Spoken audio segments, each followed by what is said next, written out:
Moi, j'ai envie de rajouter que c'est un scandale tyrannique.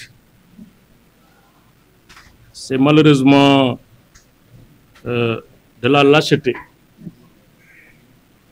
mêlée à la cruauté et à l'incompétence qui nous mène à cette procédure.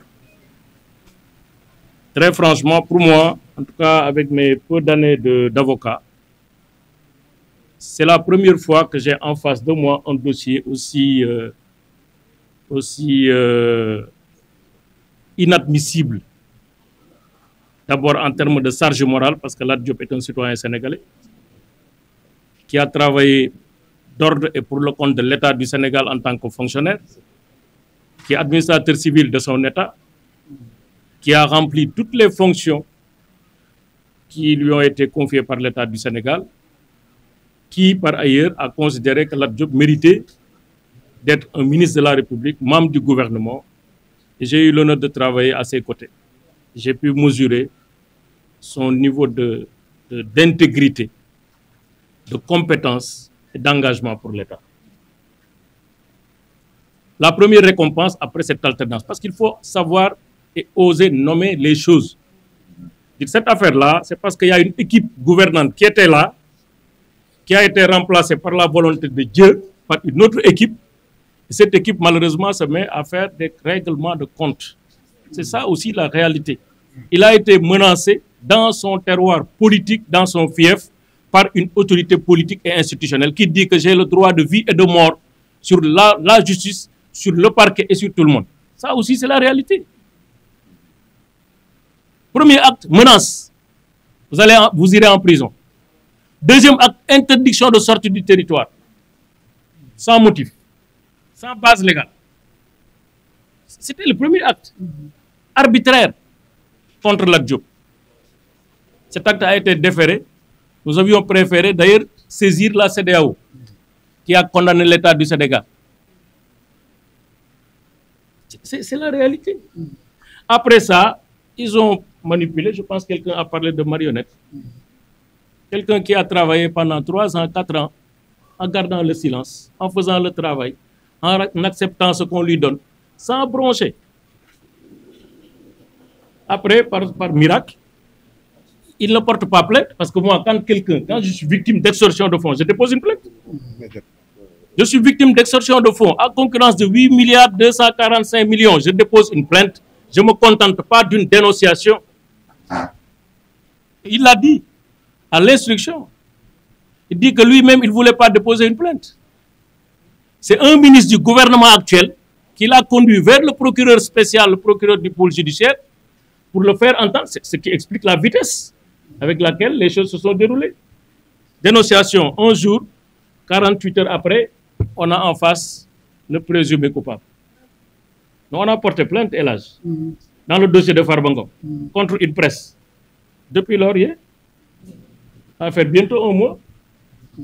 Donc, ou bien on est dans une république où les citoyens sénégalais sont égaux devant la loi, la justice s'applique à tout le monde dans les mêmes proportions d'intensité et de gravité, ou bien on est dans l'arbitraire. Malheureusement, dans cette affaire, il faut quand même considérer, l'accepter, on est dans l'arbitraire. On n'est plus dans des procédures juridiques. On est dans autre chose que des procédures juridiques engagées par une organisation judiciaire qui préserve la dignité humaine, qui respecte les procédures, qui respecte les droits de la défense et le principe d'équité. C'est malheureusement ça la réalité.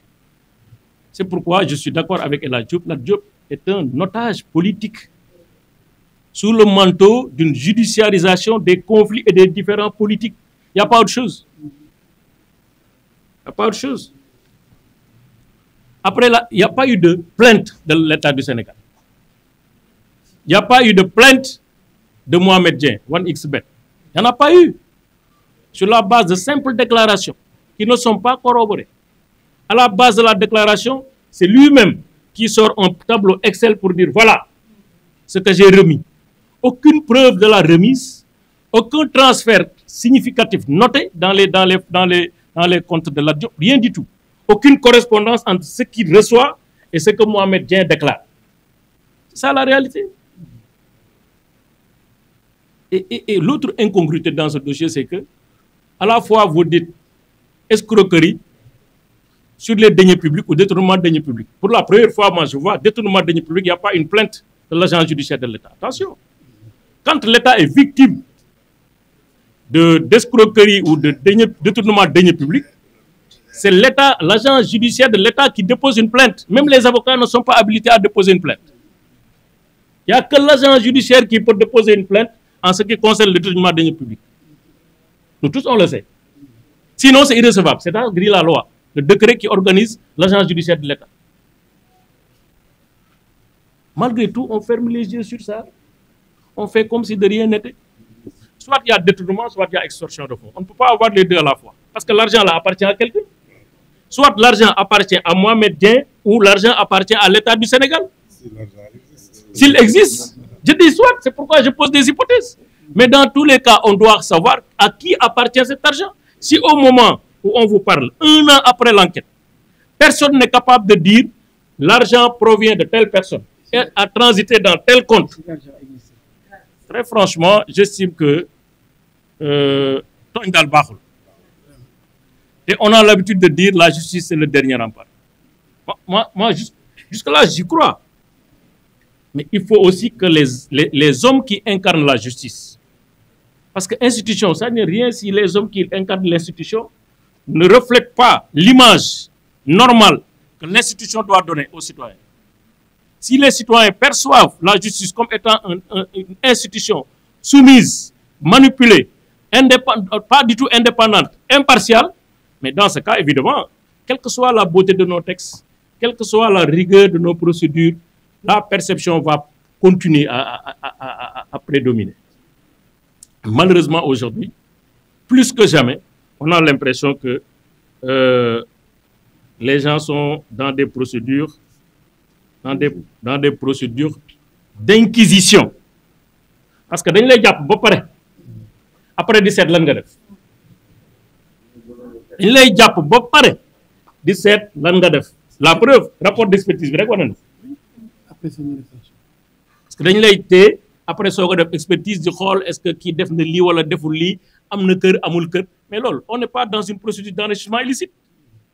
Enrichissement illicite la ñuy xool ne la yow nekkoon nga agent public de l'État lii lañ la doon fay lii lañ gis ne moom nga am te li nga am ëpp na liñ la doon fay te loolu dafa am procédure spécifique dañ lay mettre en demeure enquête sa bien génne ko xool sa yëf jox la ko mais rien de tout cela donc gis nga wax ak làmmiñ bu waxul dëgg wax la si ginnaaw dëgg nit ñi bu ñu bëggee justice bi nit ñi di leen gëm doyloo leen naw leen ñoom ñi nekk ci acteur judiciaire ñoo war a njëkk a wane loolu ci nit ñi seen dignité ak seen indépendance ak seen impartialité te lii nag wax dëgg yàlla droit bi ñun ñëpp moom lañ jàng il peut y avoir de temps en temps de petites contradictions des écarts d'interprétation des écarts dans la perception mais si c'est trop flagrant ça veut dire que am na ci ñun ñii koy wax ku dul wax dëgg si c'est trop flagrant am na koo xam ne yaa ngi def jubadi nit bu ñu ko jàppee ne détournement de deniers publics parce que loolu sax moo tax ñu def ko mandat de dépôt bu dee détournement de deniers publics mandat de dépôt bi c'est obligatoire waaw léegi yow li ñu la dénkoon LONASE kenn newul yow lii nga fi jëlee ci LONASE parce que loolu il faut nga génne ko ci kees yi détournement moom foo ko dégg mooy xaalis bi dañ ko utiliser à d'autres fins wala dañ ko orienter wala dañ ko jël kenn waxul na ne compte sangam compte bancaire sangam wala compte trésor sangam 1 franc génn na fa dem ca poosu Lat Diop wala dem foo xam ne Lat Diop moo ko fa yóbbu ci coobaram amul soo amee nañ ko wax parce que génn leeral nit ñi loolu amul est-ce que extorsion de fonds nga ne yow waa ji dama doon menacer di ma violenter di def loo xam ne nii daf may mënuma ci résister mais un homme d'affaires de son rang qui représente une compagnie russe à un certain moment de son audition il dit d'ailleurs man bàyyi woon naa bay dem moom moo ko wax de am dit kon kay kooku mën na résister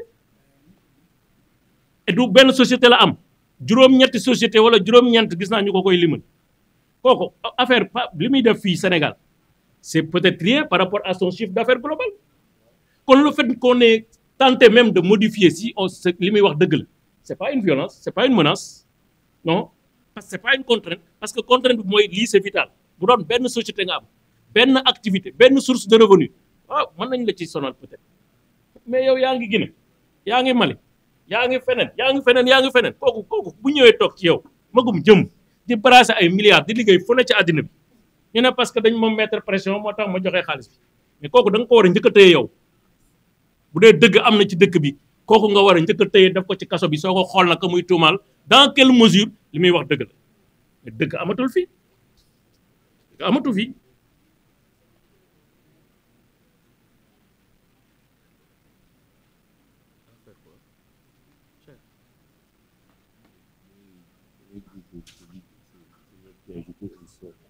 oui wax ay waxu caaxaan yooyu maa ngi gis mu ne waaw jabar ji gaañu Lat Diop moo ko liggéey ba mu dee c'est-à-dire que d'abord loolu rek moom jar na diffamation moom loolu moom dinañ ci déposer plainte ci loolu waaw loolu dinañ ci déposer plainte mais man li ma bëggoon terminer rek mooy fi ñëpp terminer ata ngi nii Lat Diop nekk ci kaso bi ci ay waxu caaxaan pour ne pas dire waxu picc ñi ko téye xam nañ li ne ci dossier bi ñooñu ko gën a xam li ñu leen mën a ñaan rek